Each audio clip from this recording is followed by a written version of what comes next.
சித்தன் கனவு பிரிவு சாகாக்கலை பகுதி 23.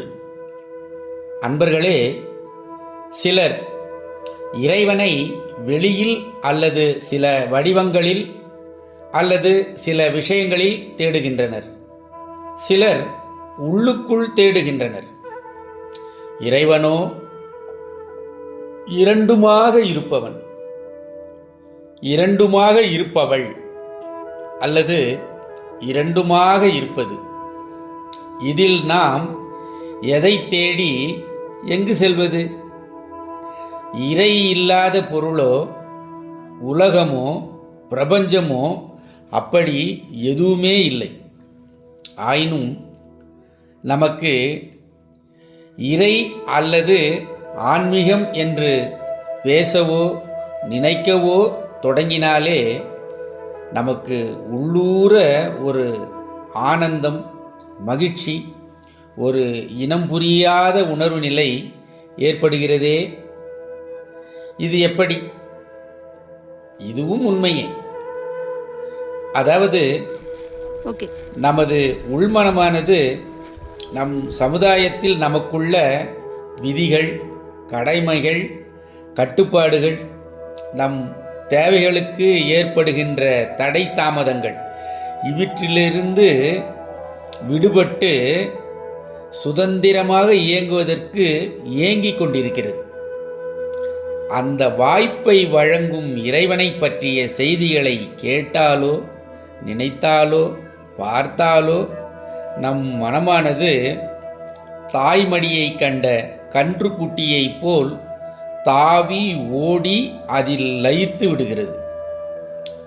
இதன் பக்க விளைவாக நமது மூளையிலிருந்து மகிழ்ச்சியை உருவாக்கும் நிணநீர்கள், ஆழ்ந்த அமைதியை தரும் திரவங்களை நம் மனமானது உருவாக்கி நம் உடலெங்கும் செலுத்துகிறது. இந்த திரவப் பொருள் நம்மை மயக்கத்தில் ஆழ்த்தும் மயக்க மருந்தாக செயல்படும். அதனால்தான் இறைவன், இறைவி என்று கேட்டாலோ நினைத்தாலோ நம் உள்ளமானது மகிழ்ச்சி அல்லது ஆழ்ந்த அமைதி நிலையை அடைந்து விடுகிறது. இந்த வித்தையை தெரிந்த சித்தர்கள் மோனத்தில் இருப்பது அல்லது தியானத்தில் இருப்பது என்றும், இதன் நிலை கூடினால் சமாதியில் இருப்பது, அதாவது வெளி உணர்வற்ற நிலையில் இருப்பது போன்ற நிலைகளுக்கு தங்கள் உடல் உறுப்புகளை பக்குவப்படுத்தி விடுவார்கள். இந்நிலையில் நம் உடலின் சக்தி மையங்கள் செயல்பட்டு ஆற்றலை வெளிப்படுத்தி நம் உடல் இயங்குவதற்கு தேவையான சக்தியை உடலெங்கும் பாய்ச்சி தேகத்தை பாதுகாக்கும். இது தியானத்தின் ஒரு வகை நிலைப்பாடு ஆகும். பக்தி என்பது இங்கிருந்து தொடங்குகிறது.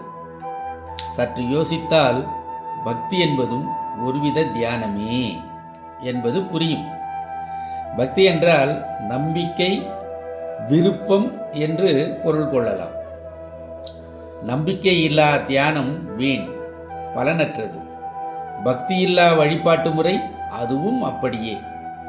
தொடர்ந்த முயற்சியும் உறுதிப்பாடும் தெய்வ நம்பிக்கையும் உங்கள் உடலை மாறுதல் செய்து மற்றவர்களால் கவரப்படும் தன்மை அடைந்து உள்ளும் புறமும் பிரகாசிக்கச் செய்யும்.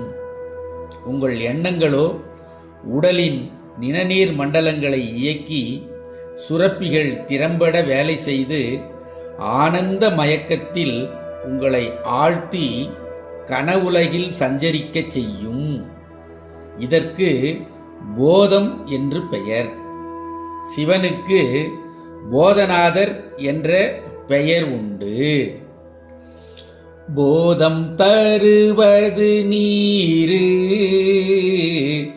உண்மை தவிர்ப்பது நீரு. திருஞான சம்பந்தர் அருளிய தேவாரம் தொடரும்.